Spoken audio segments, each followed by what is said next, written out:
What's happening, Dan? And Hey. welcome back. This show is going to probably drop right around Memorial Day. You got any plans for Memorial Day weekend? I'm definitely going to be all about the Obi-Wan show releasing on That's Disney right. Plus right around then. You psyched? You psyched for that? I'm psyched. Counting down to it. Can't wait. I know.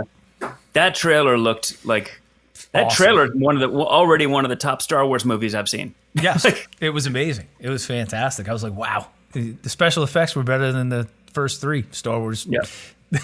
in the canon, the first three ones, the special effects were way better. So Yeah, I cannot wait for that. yeah, So. me neither. I think it's going to be stellar. And Ewan McGregor, of course, I always like stuff that he's in. So he's going. I'm glad he can come back to it and kind of and have a better experience from the acting point of view of it. Yeah. You know, him and Hayden Christensen. But I'm sure we might get into that with our guest as well. I hope He spans all of the fandoms, I think. The fandoms and universes. He spans them all. That's amazing. It's the multiverse of Brandon Troy. All right, so we might as well get into it and play that. We theme might as song well. That we always play every time when we start. So let's hit that theme song. Take it away. Appletinis with Ken. Appletinis with Ken. Oh yeah. Appletinis with Ken. Oh, oh, oh, oh. Appletinis with Ken. Oh, oh yeah. Oh, oh, oh, oh, oh. Appletinis with Ken. Appletinis with Ken. Oh yeah. It never gets old, Dan. Never gets old. It's still good. I love it. I love it. I love it. So let's just jump right in. Let me read the bio here for our guest today, Brandon Troy. All right. Brandon has been on the media scene both in front of and behind the camera for most of his life, starting his career as a child actor in films such as Louisville and Mars Attacks. He would go on to land a recurring role on the Showtime series Lynx, as well as starring role in the arena stage production of Blue. When not sporadically finding him acting in front of the camera, you can find him in other ventures as a producer, writer, editor, and a host. In fact, he can currently be seen as the host and co-creator of the series Movers and Shakers Unlimited. So we would like to welcome to the show Brandon Troy. Hey, Brandon, how you doing, man? What's up, gentlemen? How you doing? Oh, we're Good. doing How are you? fantastic. Thank you for joining Kind us. of weird that we're doing this the opposite way. I'm so used to it being in the opposite kind of roles. So this is interesting. Well, But Yeah, go- we're usually your guest, so it's nice to be able to return the favor. Yes, if you have any pointers for us, straighten us out. It's because we don't know. We don't know what we're doing. Never, man. Never. Yeah, we don't know what we're doing. But thank you for joining us, man. I appreciate it. I love the Captain Thanks for America having thing me. behind you. That's fantastic. Of course. Thank you. That's fantastic. So, what's going on? What are you up to these days? I know you're hosting the show Movers and Shakers, but is that just what's keeping you busy most of the time, or you got anything else So going on? yeah, I would say just in general, right now, what's really keeping me busy is just kind of thinking bigger. For a while, and I would say earlier in doing a lot of the media stuff, a lot of the reporting stuff, it was about kind of just going out there and just, hitting the pavement and just doing it, on my own or, having help, where the help came. However, now that, things are starting to pick up, it's becoming trickier because now it's more of a, a delegation role where, a lot of those things, yeah, you're still doing, some of those roles of reporting on your own, but, now you have team members that, you are delegating and you're trusting, a lot of that content that you do to them and the shows that they do. So, it's been a lot more of that, of kind of carrying that hat, if you will.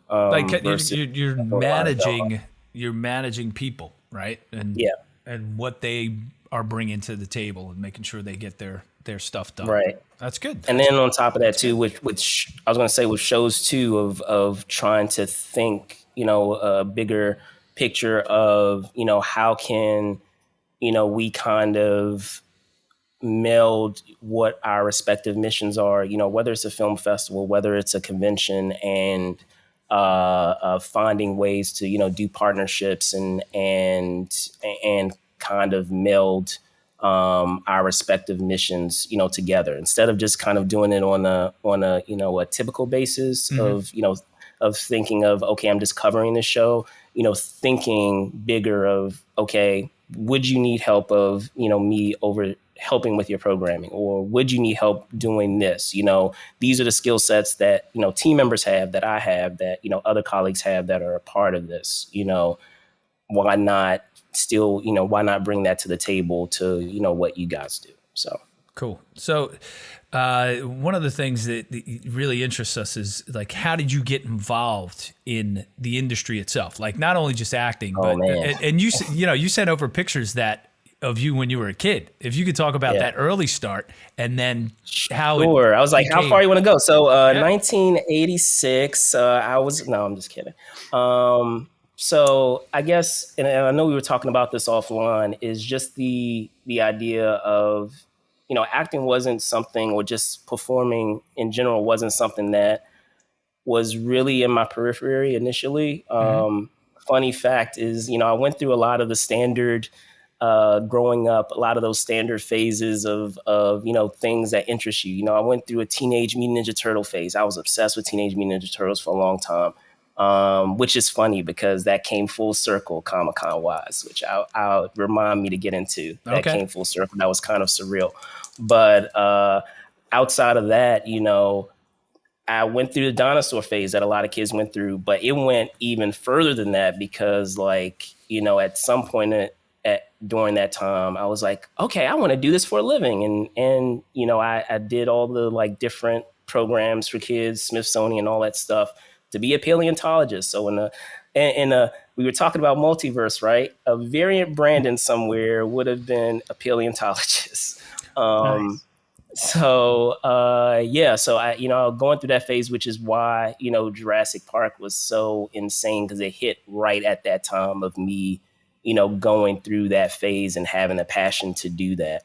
But I would say, funnily enough, a lot of it happened serendipitously. So when I was in elementary school, I went to school on Capitol Hill, and one of the programs that my school at that time, the elementary school I was attending at the time, was affiliated with, which is still around, by the way, is Capitol Hill's Arts Workshop, which is still around. I forgot where it is. I want to say it's kind of it's over in Southeast, I want to say. So right in that Eastern Market area.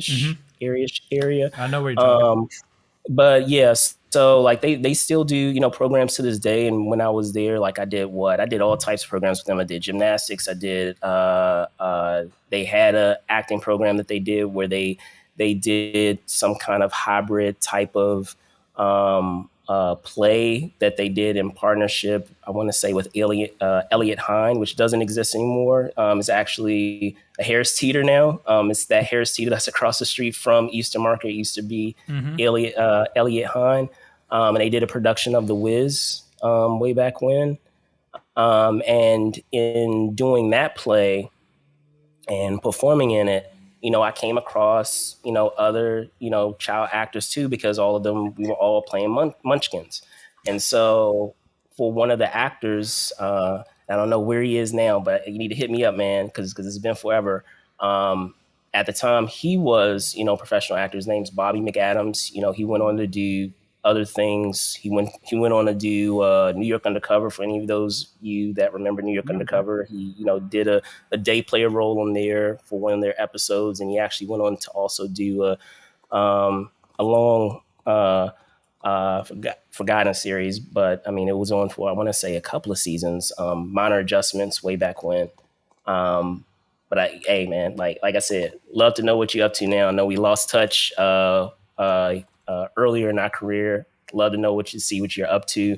So that happened, and over the course of doing The Wiz, our respective parents got talking, and his mom, had mentioned to my mom. She's like, so your kid, he has like a lot of like energy, and he has this vibe where I feel like he could, be a should go into acting. And so they exchanged information, and ended up being represented by his same manager, at the time. I want to say she's still around. I haven't really checked Linda Townsend way back when. Yeah, she's still around. Linda Townsend's still around. And So there you go. There and you she go. was our manager, me and Dan. Both of us. So yeah, show you how long ago that was. But yeah, so yeah, she ended up doing that, and over the course of that time of going, I guess you could say, through elementary school, through grade school, I was fortunate to do a couple of things here and there, getting a couple of print ad jobs. Like I remember one of the first jobs I got was a foster grandparents like print ad, which was cool. It's kind of surreal. And doing a couple of other things, because at that time, you were still having some films come through DC, especially films that dealt with like espionage or government related, that have that government related subject matter, or as we had mentioned, Mars attacks. And so with Mars attacks, with that particular film, I was given the opportunity to, and this folks out there who are actors, paying your dues of, playing a photo double. So I was Brandon Hammond's photo double. Brandon Hammond was the younger son of Pam Grier's character in that film. Okay. Ray J was the older son, and Brandon Hammond was the younger. He's if anyone recalls, he was the kind of the kid that the story centered around. If anyone remembers the film Soul Food, that's Brandon Hammond. Okay. So that was a thing, and that actually ended up, spinning into something else, because I would go on to meet Pam again.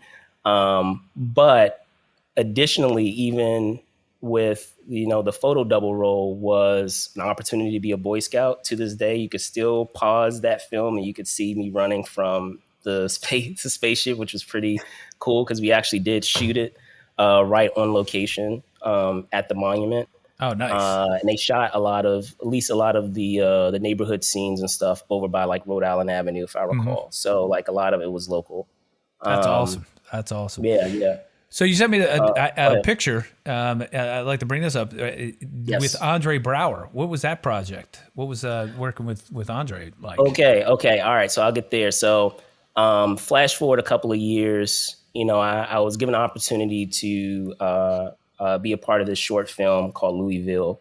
It was directed by Joy and Scott Kecken. At the time, they weren't Joy and Scott Kecken at the time. They weren't married at the time, but I still keep in touch with them now. As a matter of fact, they went on to do a lot of other cool things. Like Joy, for example, she ended up being a staff writer with The Wire for a couple of years before moving on to other things. So. But yeah, like I want to say that was 97. So I was about 11. And so they were able to get that film financed because, obviously, they were able to secure, Andre Braugher, which is no small feat, that be able to do that. But it was a great experience. Andre, he was super nice. He was real, down to earth. He's a super intense guy, but like, still, even I wouldn't say it's like a bad intense. It's a good intense where,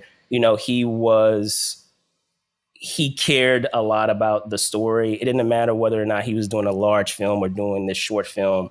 Like he brought that same, dedication and that same, drive that he does with any role to this film.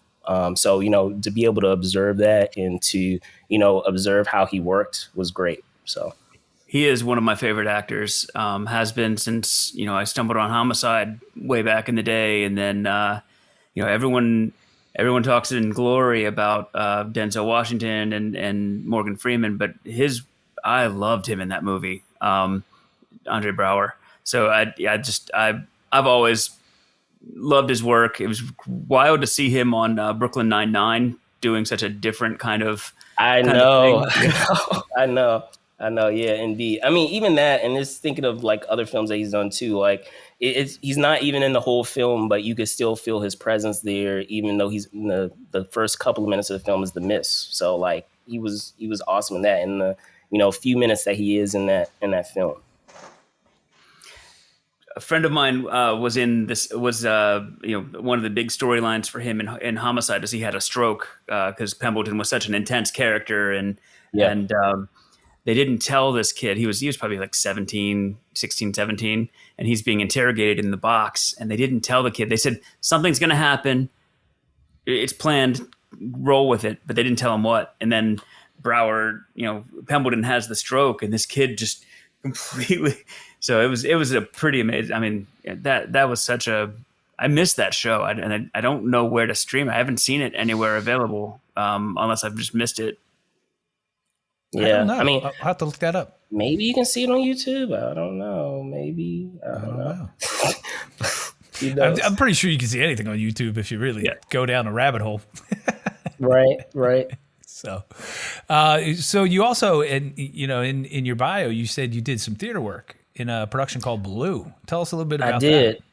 I did. So, let me rewind how I got to Blue. So, in doing, knock on wood, and having a chance to do a lot of those films, early in my career, at some point I had to join, SAG, and I had to join AFTRA.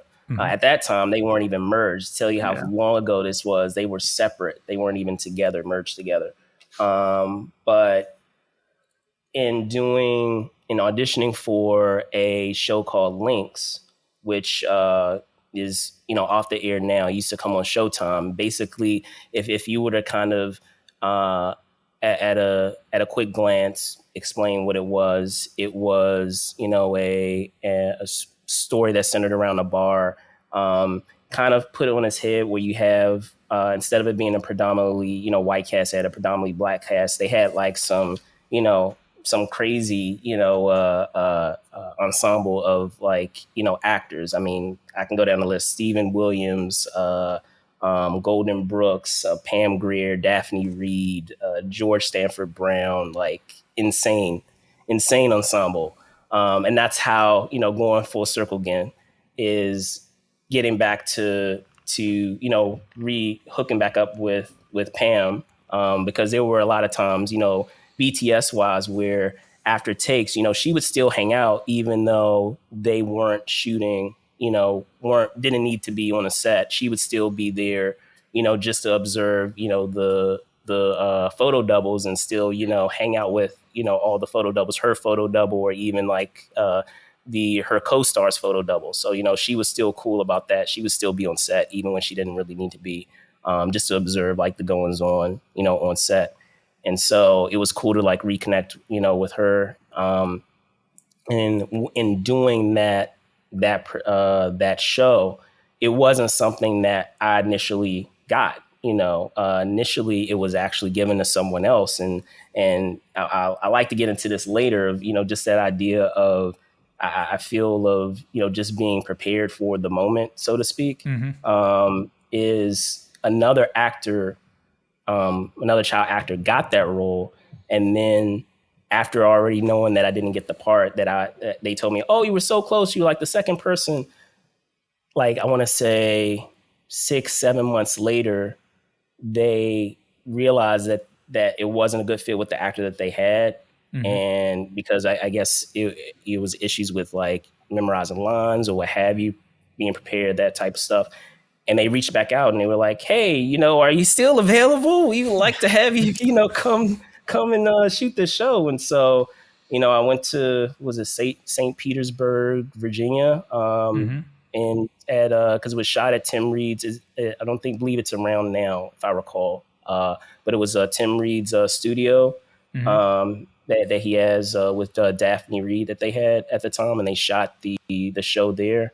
And from there, you had a writer that was working on that show that I developed a rapport with, not only with the cast but with with the writer as well. His name's Charles Randolph Wright, who, if you don't know who Charles Randolph Wright is, he went on to do, Motown and he directed, like I said, not just Motown. He directed, Love in Afghanistan at Arena Stage.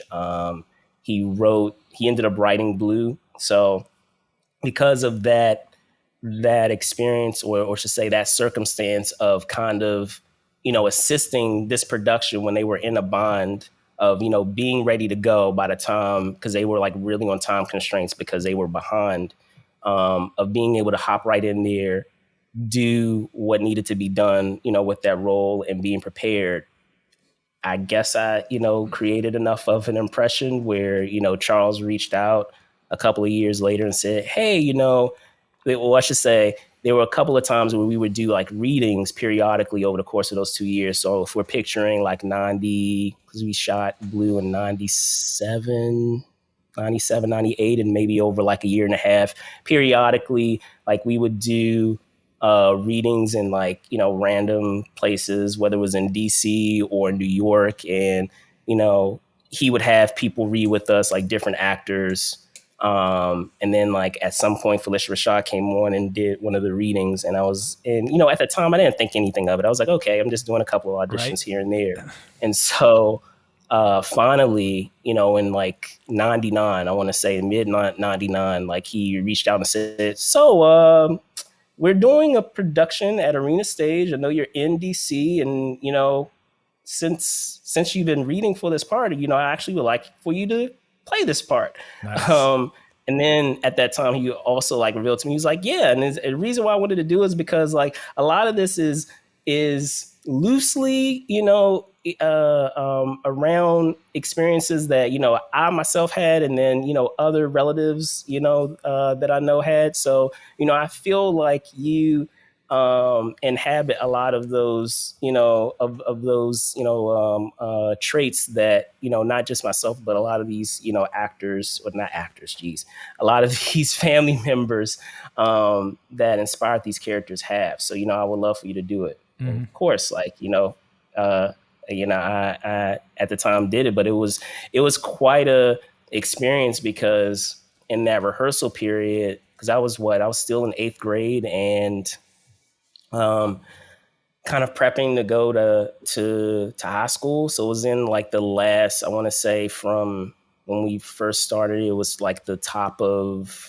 like the tail end of maybe winter. So maybe February, going up until graduating 8th grade, of like actually, and, credit to my mom of, trying to figure out a way to make this work. And, thankfully I got straight A's. I did very well in school. So my school like was flexible enough and allowed me to do this, but like taking half a days from school and, squeezing in days or times where like, if there were like any things that I needed to do in those afternoons that I wasn't there, that they would fit me in and do it. So did you have a tutor or anything that came and worked with you while you were working on Blue, or no? So so with that, it was more so I worked with my teachers, and I basically worked with the existing teachers that I had at my school, mm-hmm. and just figured out ways like after school, where I would be able to, take care of like maybe test quizzes, things that I needed to do to get done. Sure. And I would also sometimes take it like in those few hours that I was currently at school. So I would normally go to school maybe until 8 to 1. Shout out to my granddad as well. Like, it takes a village. My granddad would pick me up from school. Like he would actually make meals. And I can't believe I remember all this stuff. It's a lot, but he would actually make meals for me to eat in the car on the way to rehearsal every single day. Going rehearsing up until the opening of the show. So like, it was a process, but we made it worked itself out of the partnership between not just because I want to say now that I do recall now. So I actually had I want to say it was one of the consultants or producers from that were working on the show from from Arena Stage actually had a meeting. My mom himself and like the administration, like my principal and everything, they actually had a meeting and met with the school to discuss like how like all of this will work. So they figured out a way to make it work. Well, good. That's what it was. I remember. That's good. So to that point, you'd pretty much just done film work. Was this your first on stage situation? It was, and and upon doing that play, I had to become a member of Equity. So like I wasn't able to do work on that play and unless I joined Equity at the time. So that show forced me to be a part of Equity. So what do you like better, film or live theater? I mean, I like, and this is such a contrived answer, but I promise you it isn't. I like what each medium brings. I like the idea of things being live in the moment and kind of responding to, the audience in the moment versus not really knowing, what the response is going to be to something until after you watch people, observe others watching it is what you're doing. And then I would say too, it's so different right in that moment when you're doing theater. Just the vibe could be different. It could be different based on how the audience is. It could be different based on how you checking in with yourself, how you are that day, and being able to discover different things on the day that maybe you hadn't thought about. So like I like the idea that like with film, you have the ability to go back and try different things. Sure. And you don't really get that with theater. Once you do it, that's it, for that. You can't get that back, on that day. So like there's a spontaneity, I want to say, the theater that I do like, but the perfectionist that I am and trying to make sure things are the way that it need to be. Like I enjoy having that luxury when it comes to film. Yeah. So you've done this then. You were a child actor. You got into live theater, and now how does that transition into what you're doing now? Like all the stuff that you're involved with now with the Comic-Cons and everything else. How did that come about? Sure. So pretty much, I want to say through high school, I was doing a lot of auditioning, and as you guys know, like, and we can get into this later too, is how much when it comes to acting, there's peaks and valleys. There are times when things are like really hot and really going, and then times when things slow down. And so around that time, the first couple of years of like hitting the pavement of like auditioning, like eventually I was like, I need to take a break. I got a little burnt out, I'll be honest with you, and took a break and, kind of refocused myself into other passions. So like, I used that opportunity to really, dive into, athletics. Not to say that I wasn't doing it, all through grade school and middle school, but, even more so, even in high school, and where that took me, it's funny. I don't know if you guys watched the show. What is it? That Magic Johnson show, Winning Time. Haven't seen it yet, but okay. Yeah, it looks interesting. Yeah. So they had a moment in it where I was like, "Oh, that's my camp. That's my camp."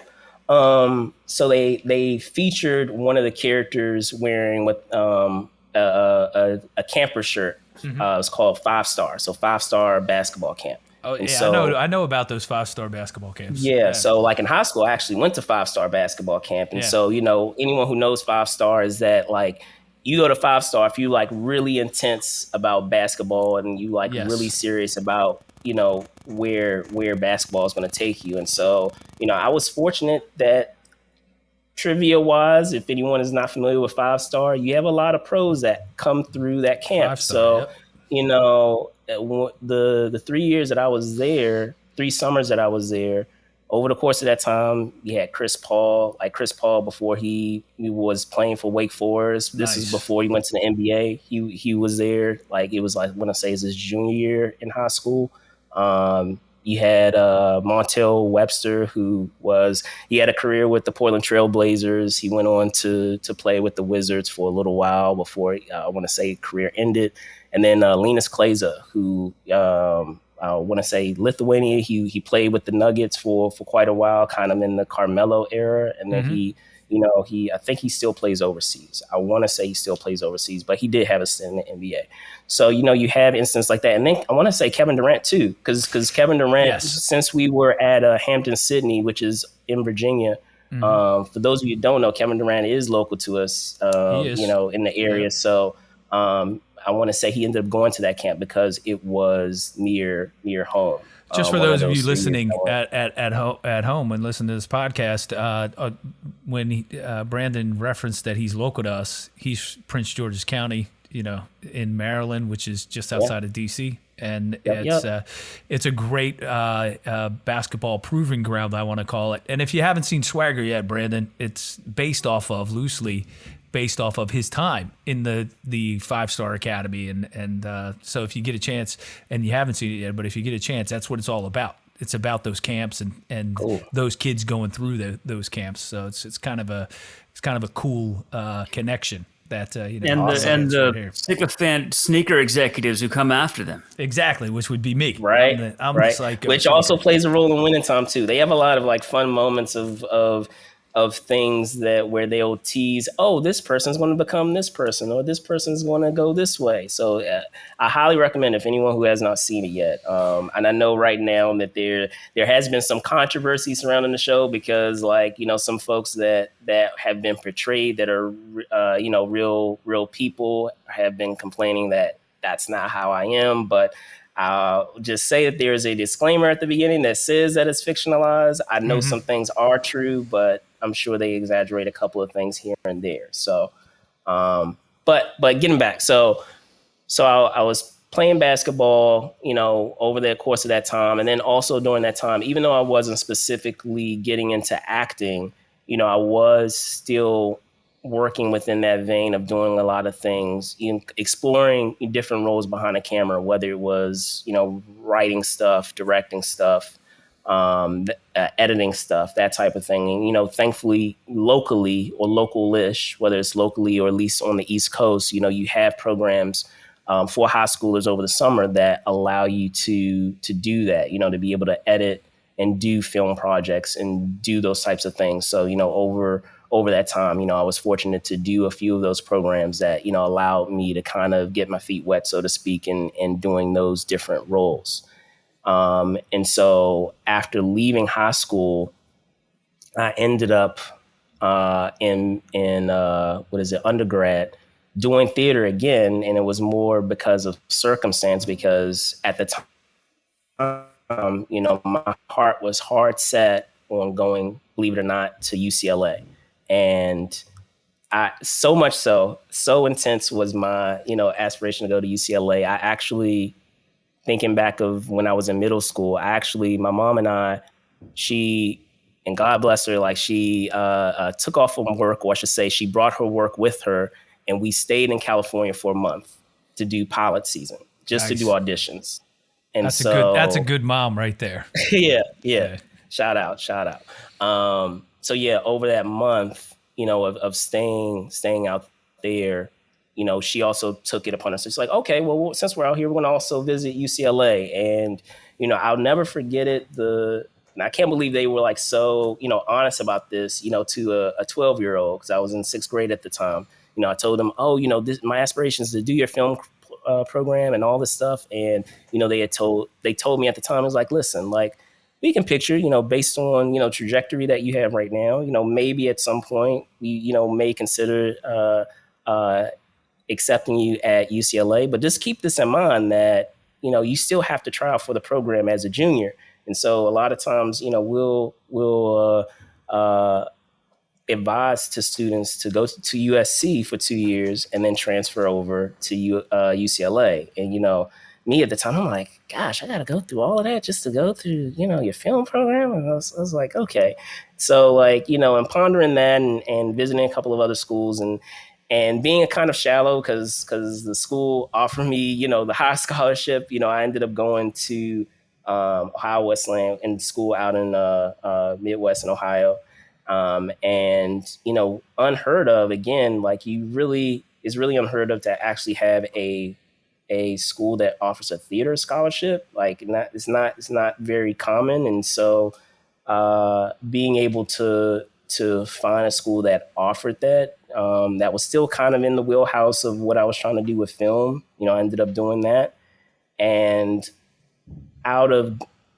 getting out of undergrad, again, serendipitous, I was catching up, this girl from grade school, we hadn't seen each other in a while, going out on a date, and like, she was telling me, she's like, what do you want to do? And we were talking about, going to the movies, and mentioning the movie, she told me, oh, well, we can actually go to this other thing. Apparently, like, I think it was Terminator Salvation at the time, years ago. I think that was what was out in 2009 at the time for Terminator.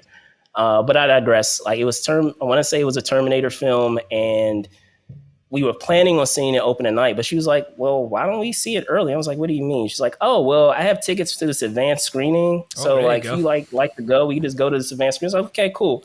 So in doing that kind of opened the door to me to go into advanced screenings. And if anyone is familiar with that, with going to advanced screenings, advanced screenings in and of itself is its own community. We talk about Comic-Con being a community. Mm-hmm. Advanced screenings, is a whole community upon itself, where you have folks, that just their hobby, their pastime is just going to advanced screenings all the time. All right, quick question for you there. Yes. About the advanced screening. So do you feel as if because you're in that community, you guys have an influence over how well a film does or doesn't do, because you guys are out there commenting on it, you've seen it, you're on social media, the way it is now. I mean, when you first started, social media wasn't as big, but now it's huge. Right.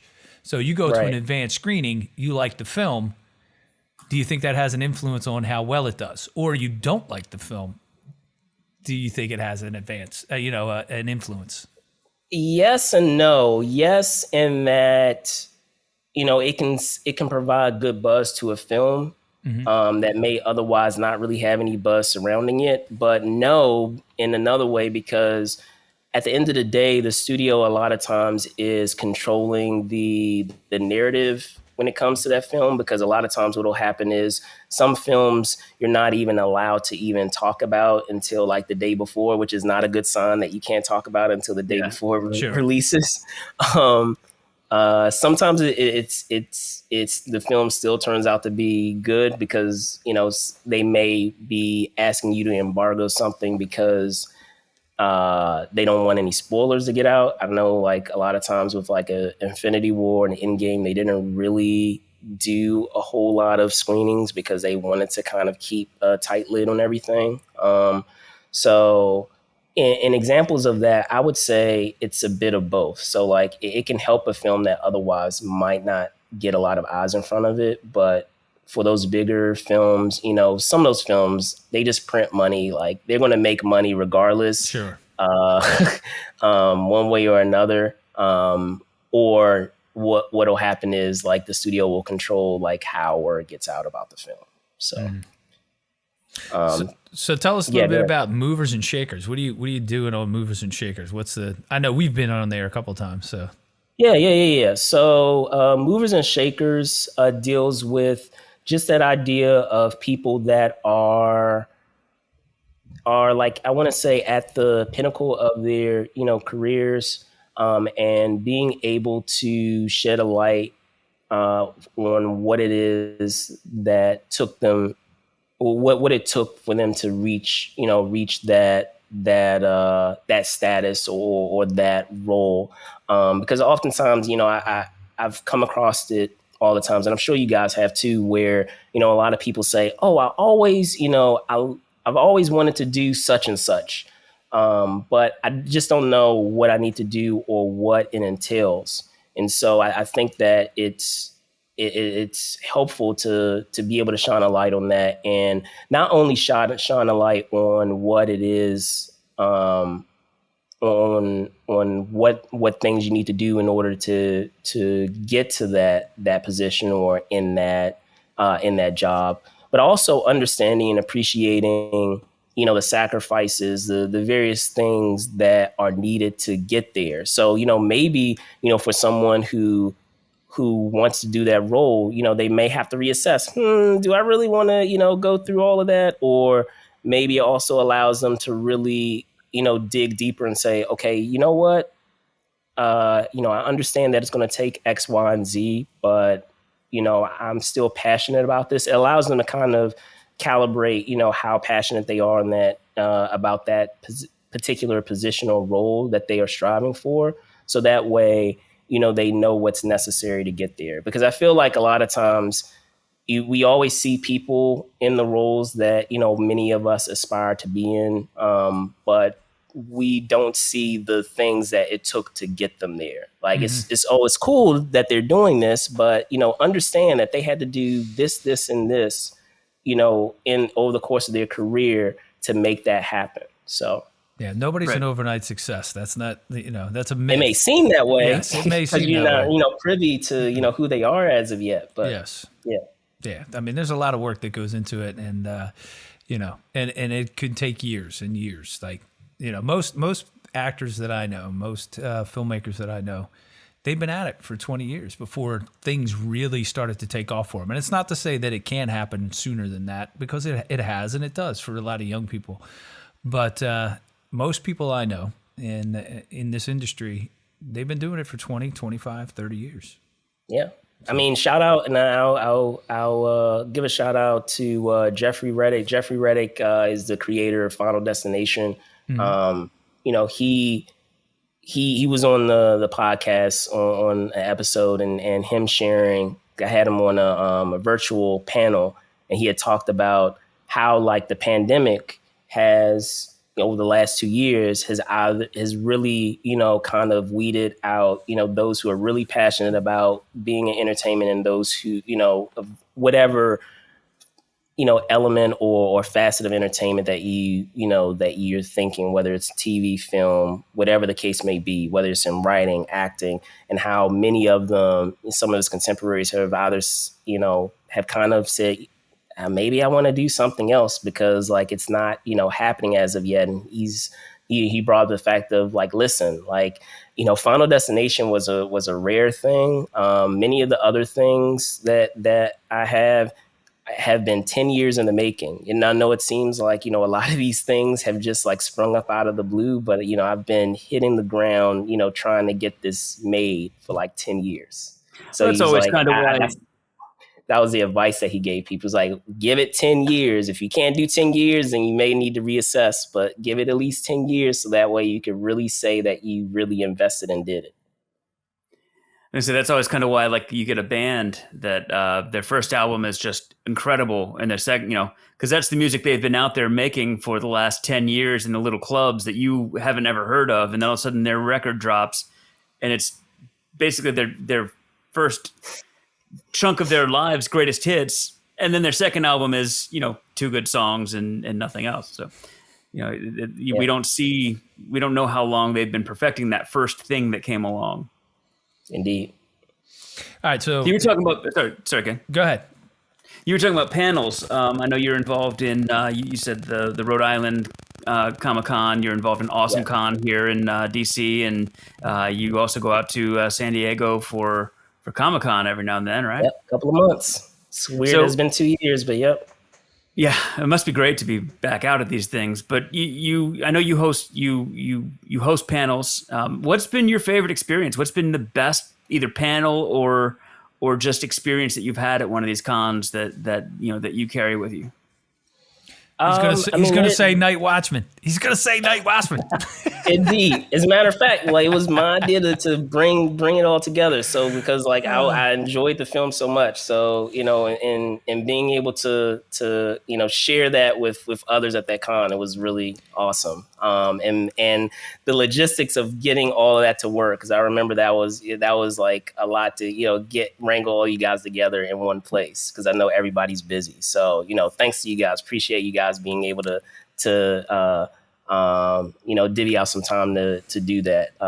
Thank you. But yeah, I mean, outside of of that panel. I would say there've been a lot of moments of being able to pull things from different panels that I was fortunate to do have been fortunate to do thus far, and what I've been able to kind of pull from. So like I want to say one was Nolan North. If anyone is not familiar who Nolan North is, he's the voice of brain farting on the movie that just came out with Tom Holland, Uncharted. The main character from Uncharted. But yeah, he voiced the character Drake, Nathan Drake from Uncharted. And he also voiced characters for Young Justice as well.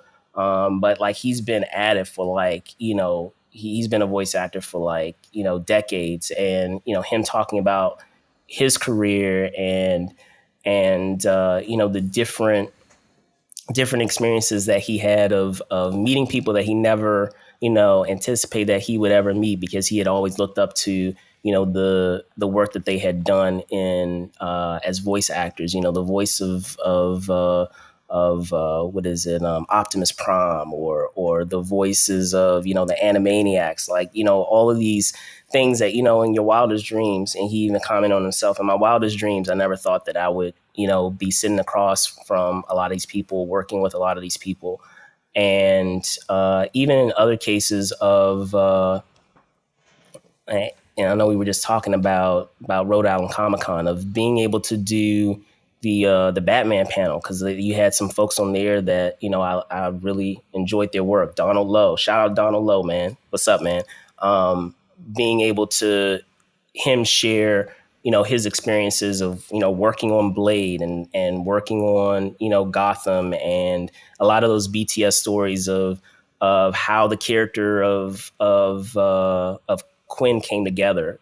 Quinn, he has this funny story of in Blade that when he was doing the film with Stephen Norrington, or say when he was auditioning for that role, many of the people that were auditioning for the role were kind of the same. They were all like kind of like dressing up like, Kevin Kline models or what have you. And he said, because I'm like, at that time I was kind of going through like a bohemian type of phase. Like I had dreads, I had like all of these things that kind of gave me a different energy. And because of that, like, Steven was like, yes, that's what I need. That's what I want. And he said he found it funny because like when he saw that and he observed like all the other actors around them at the audition, he saw like everyone else kind of deflate kind of because everyone's kind of trying to do the same thing. But the point of it being is, trying to think outside the box and bring like a different energy, to the table, because like in that film, he's a memorable part of that film, and that character wasn't really written to be that big of a character, but because he was so funny and had this kind of like wit about him, that character, or what he brought to that character, they gave him more to do. And so he's in far more of the film that he was originally written to be. So it's testament to him as an actor to bring something else to the part that enticed the the filmmaker, the writers, what have you, to be able to give him more stuff to kind of riff off of, to do in that film. So I mean, it was that one. Even in speaking with the I'm brain farting on his name right now, but even with Walking Dead, there have been a couple of actors, that, knock on wood, I've been, fortunate to do with Rhode Island and Walking Dead, and them talking about their experience of kind of being plucked from still being a working actor and then kind of being thrust into like this craziness of the fandom of Walking Dead and what that's like, and kind of being able to imagine what that's like, of kind of being thrust into this like larger than life kind of entity or IP. So. Sure. So, we got to jump into this. We've been on for 50 minutes now, and we like to keep the shows under an hour. And I want to get to the Marvel stuff that, yes. And we haven't gotten to that yet. And I want to get to that because I want to spend a good solid few minutes on this. Yes. So I know you're huge into comic books and the comic book world. Obviously, you got the Captain America behind you. Moon Knight. What'd you think about it? What'd you think about the series? So like, I feel like there were moments of it that I really enjoyed, and there were parts of it that I felt dragged a bit. So overall, like, I feel like it was a little choppy and uneven, where there were some things. There's a lot to pull up from it that were really good in terms of, you know, the portrayal of dissociative identity disorder and like what that's like and what that's how that was portrayed was interesting. I just feel like there were just a couple of moments where there were missed opportunities to do other things, you know, with that show. You know, if we're dealing with gods and, you know, we're kind of, you know, going in that direction, we already have existing gods that you could have. And I know a lot of people like complain, like, it doesn't all have to be connected. And I get that. But like, wouldn't it have been cool if, I know he, you know, unfortunately he is, you know, passed away, Chadwick Boseman, but wouldn't it have been cool, even if it wasn't Chadwick per se, that they had someone represent be the avatar of Bast of in you know, Moon Knight? I mean, they're Egyptian gods, so like, you know, if I recall, if I'm thinking of my pantheon of gods, Bast and Khonshu are actually related. So so, you know, to have that component there, you know, would have been cool to kind of, even if you're not explicitly, you know, connecting it to the larger universe, you can still see, you know, some affiliation there to kind of put it all into perspective.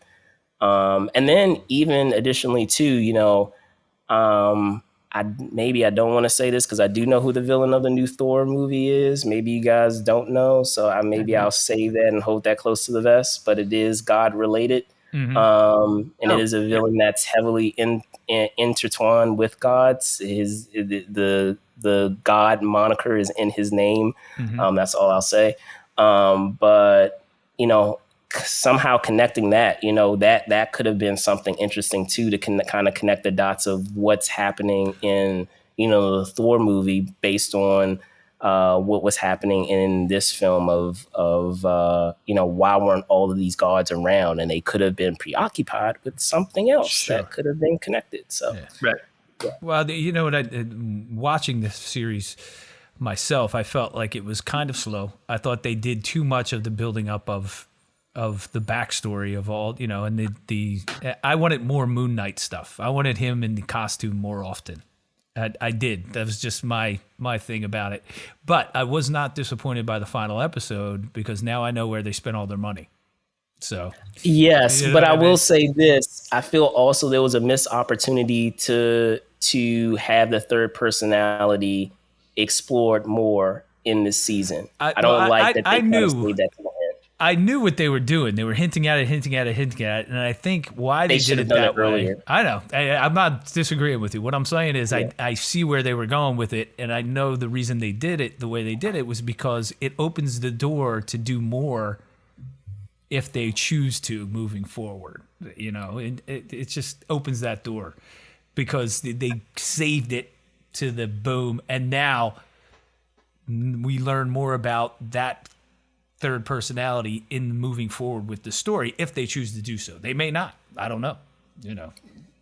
I hear you. I guess my only thing is, like, if we're showing kind of those cuts in time, even if it was like a quick, you know, recap of those moments, it could have been a moment of them, you know, cutting back and forth in time of those moments that, you know, those portions of time that we didn't get with that character. Even if it wasn't every single moment, it could have been maybe one or two of those moments that we weren't privy to because he was hopping from personality to personality. Yeah.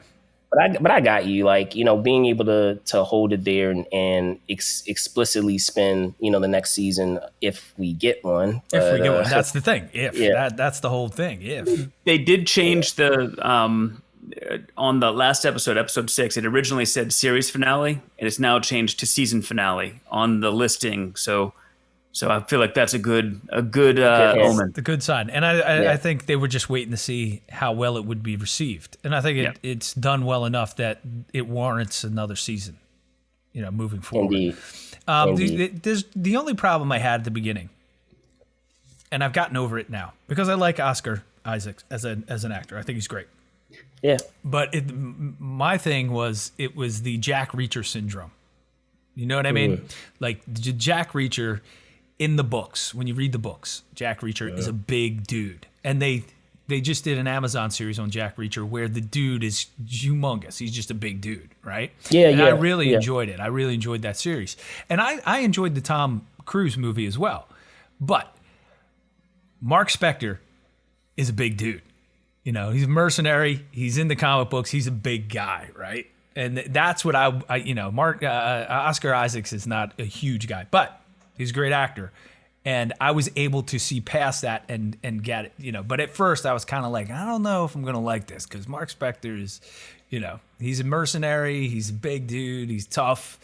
And then all of a sudden I see Oscar Isaac got cast and I was like, oh, I'm like, I don't know. But I thought he was really great. I thought he was great in what he did with the. I was gonna say, like, I always go back to, because I know a lot of folks kind of get very, very specific about, the character has to look this way. I feel like as long as it's in the spirit of what who the character is, then I'm okay, because I mean we've seen it time and again where like we've had actors that are not explicitly like, when they're playing like comic adaptations of characters, they're not explicitly like those said characters, but they still end up pulling it off. Because I mean, if we're being very particular, folks are being very particular about characters, like Wolverine is short. Like Wolverine is like you can go to that argument, of course, right? And if we were really like passionate and hard pressed about that height specification, then we wouldn't never have Hugh Jackman as Wolverine, which would disservice. I totally agree with you there. Yeah. So but that's the thing. He won me over. And when Hugh Jackman was originally cast as Wolverine, I was like, also not the original cast member. I know. Also not the original option, which goes But when I saw Hugh Jackman, I was like, man, he's tall. Wolverine's not tall, because Wolverine's my favorite, right? And he's this 5'2" bowling ball of a character that just, is a bull in a china shop. Yeah. So, and he's a lot more gruff, I think, than Hugh Jackman and the way Hugh Jackman played him. But after seeing the X-Men movies, Hugh Jackman won me over, just like Oscar Isaac won me over as well. So I did not think, that's it, man. They cast Oscar Isaac. There's no way this is going to be good. I'm not that guy. He sold me, and after watching the first episode, I was like, oh yeah, this is going to be great, and it was. It was really cool stuff. I would have liked to have seen more Moon Knight action stuff, but that's fair. I will say this though, like I was really surprised with how much Disney got away with on that show, because there was a lot on there where I was like, wow, violence, this is on Disney Plus. That's really like violent. Seriously? Yeah. I'm like, I'm for it, but I'm like, still, like, I can't believe they got away with Well, this. now that they brought over the Netflix Disney stuff, and they've got that extra parental level there, they can slide a little more. I think they can do it. If is that correct me? Well, maybe it's because I already have it. I already fixed the setting. But did they all? Maybe I wasn't aware of this. You can't watch that show like without that setting? Like, isn't it just to the default setting? Like that show, I want to say. I'm not sure on that one, but I know like, the Netflix shows, like you have to like adjust the setting. Yeah. But like I feel like Moon Knight is actually a part of their default setting. Okay. I could be wrong. I'll check it. But like if I think it is. I know there were a couple of shows that they have on there. I mean, even the some of like the Star Wars shows. I mean, some of them get into some like, adult themed stuff. And I'm like, wow, they actually, even if it's very subtle, like they still got away with doing that on Disney Plus. So it's still surprising. Yeah. I was going to say with comics, outside of comics, I know you were bringing up Marvel.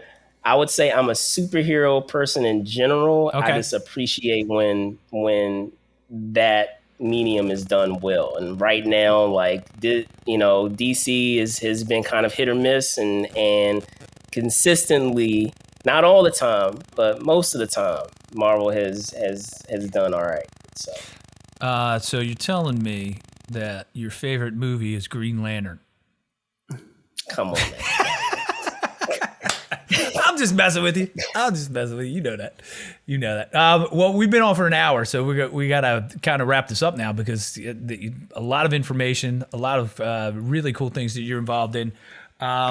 So where can people follow you? And I know moversandshakersunlimited.com. They can go there and they can check all of that stuff out that you guys are doing there. It says Fridays at 8 on Cox 9. I know, we're gonna update that. That was like way back when on our pilot season, being on Cox cable. So that will be updated. But currently, right now, we normally have a standard This Week in Review in which we cover a lot of pop culture news over the course of the week. And that normally runs on Saturdays. Occasionally it runs on Sundays, but we always try to, notify, everyone if it hits a Sunday. Normally it hits a Sunday if like we're at a show and we want to kind of like include what happened at like a given show or event that we're at in what happened over the course of that week. So something like that will happen today, actually later today, around 6:30. So be on the lookout for that. I know this is pre-recorded, so won't really have any context right now, but we have that. And then we also do some review shows. Typically, we'll do some review critique shows of some of the Marvel series. I know, Dan, you were on one. That we did for Falcon and Winter Soldier. Ken, love to have you on at some point for one of our shows. When it comes to Marvel, right now we have covering Star Trek. So Picard is over. So Strange New Worlds is the current show that's running right now. So we do that every Sunday mornings. And I actually don't do that show. So I have two of my peeps, so Josh and Chris, they lead that show, and I kind of just function in the background to help them out technically. So nice. They do an awesome job with that show. Speaking of knowledgeable, I know you were saying being knowledgeable. I like to say that I can kind of I have a good semblance of knowledge across a lot of pop culture, but like I can't compete with their knowledge of Star Trek, like their obscure knowledge of Star Trek. They're like, oh, it's this ship from this year, from this show. This character was the captain of this character who ended up mentoring this character 2 seasons later. I'm like, yeah, I can't do that. Right. So I threw up on the screen. Your Instagram and your Twitter handles so people can follow you, Brandon Troy Entertainment and Brandon Thanks, Troy man. Appreciate it. Yes. So, but and I think go ahead. We said at the beginning this episode is gonna release somewhere right around just after Memorial Day. So if I'm not mistaken, AwesomeCon is when you're hearing this weekend. It's the June 3rd through 5th. What do you have going on there? So I will be I'll be moderating a panel with another organization with Geek Night Out, their meetup group. We've been doing it for a couple of years and partnered together to do the cheesy line contest. So speaking of acting, folks are welcome to come and try performing various cheesy, corny lines from awesomely bad movies and TV shows and get to win a prize at the end. So we have that going, and then is "Let's Go Kill Some Dead People" one of the lines? The awesomely cheesy lines, because I'm really good at those lines. Perhaps you have to come and find out.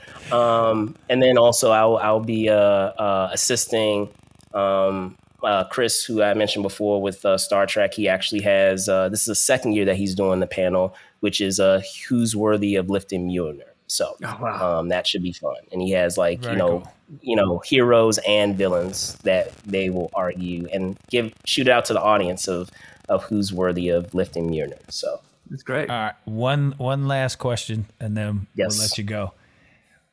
Your favorite drink when you go out and you're hanging with friends? What's your favorite drink? Because mine's an Appletini. Everybody knows that. Dan? Moscow Mule. Oh, Moscow Mule. What kind of vodka? Any specific kind? No, I'm pretty flexible. I'm pretty flexible with that. I just, I like I like it in its various forms because many of the places that I go to, they either do like just obviously a regular Moscow Mule is cool, but there's some places that I frequent. They do frozen ones, which are also awesome. They're dangerous, but they're also awesome. And then I would say if not that, I would say rum and coke, like just the standard rum and coke. All right. Works. Fair enough. And where's your favorite place to have said drinks? Where do you like to hang out? So there are a couple of places in Adams Morgan that I hit up sometimes. So Adams Morgan is a cool place. Yeah, I've been there. Yep. Yeah, it's cool. Very eclectic, very cool place. And then I'm brain farting on it right now, but there are a couple of places that they kind of have like bottomless drinks like in the mornings, like late mornings. I want to say it's over in Court. It's over in a Courthouse. I can't think of the name of it right off the top of my head. I want to say it's like a pizza place that they do like breakfast and stuff. So but if I can recall it, I'll chat it with you if you're ever curious about the place. But yeah, those are my go-tos. I don't know how curious I want to get because that could be bad for me. Bottomless drink. Okay, that'd be a long day for Ken Arnold. That's all I'm saying. All right, Brandon, we thank you for coming on, man. Thanks for having me. Yeah, we appreciate it. And we can't wait to see you at some of these Comic-Cons coming up. I'm going to try and get out to AwesomeCon this year and hang out. Well, on that note, I'll just say this. Stay tuned, guys. There may be some news in that regard. So we'll see. Yeah, we'll Stay tuned for you guys. We will. Thank you. Thank you so much. We appreciate that. Go ahead, We're going to ask you to throw us to our closing theme. Okay, hold on. But where can people find us, Dan Franco? Where can people find us? Yes. Appletinis Ken on Twitter and Instagram. Or on Facebook, you can just search Appletinis with Ken. And if you're watching on YouTube, please subscribe and click the bell for notifications so you know when we put up new videos like this with the wonderful Brandon Troy. So again, Brandon, go ahead. So I was saying, hit us up on Movers and Shakers Unlimited, our YouTube channel as well. We have some good momentum going with a lot of the live streams and shows that we do. So just trying to keep up that momentum. Thank you guys, for those of you that have been keeping up with it. Go ahead, Dan. Have them throw us to the closing song. You can count us down. You can kick it over, however you want to do it. Just throw it to Jeremy Ragsdale, and he'll play us out. Count us out. Oh, man. You want me to sing a song? No. Just that would be hilarious, but no. No, please don't. What we want you to do is we want you to count us out. In 3, 2, 1, play the theme song. 3, 2, 1, hit it. Appletinis with Ken. Appletinis with Ken. Oh yeah, Appletinis with Ken. Appletinis with Ken. Oh yeah. Oh. Appletinis with Ken. Appletinis with Ken. Oh yeah.